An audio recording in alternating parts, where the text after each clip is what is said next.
Bitterness ఉండకూడదు, అందరం ఫ్రెండ్లీగా ప్రజల కోసం పని చేయాలి అన్నది కాన్సెప్ట్. ఇప్పుడు కూడా చంద్రబాబు గారిని పెళ్లికి మాత్రమే పిలవడానికి వచ్చాము. ఇది పొలిటికల్ కానే కాదు. చంద్రబాబు గారు ఒక తెలుగుదేశం పార్టీకి నాయకుడు, నేను కాంగ్రెస్ పార్టీలో ఒక కార్యకర్తను. మాకు రాజకీయంగా ఏ లావాదేవీలు ఉండదు, ఉండకూడదు, ఉండబోవు కూడా.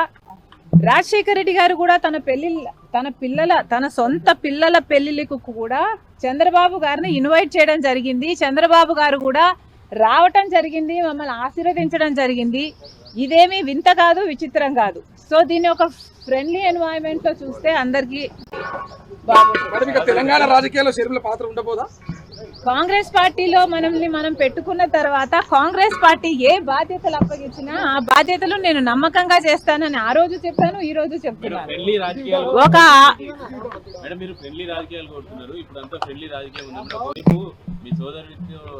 ఎలా ఉన్నాయి పరిస్థితులు అని చూస్తే I'm not condoning anything.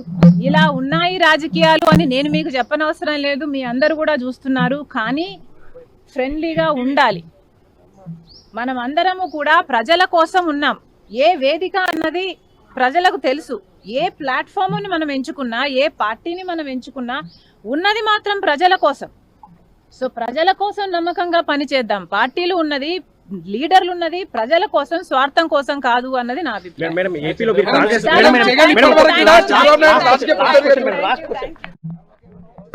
Rajasekhara Reddy గారి మనవడు వైఎస్ రాజారెడ్డి గారి పెళ్లి జరుగుతున్న సందర్భంలో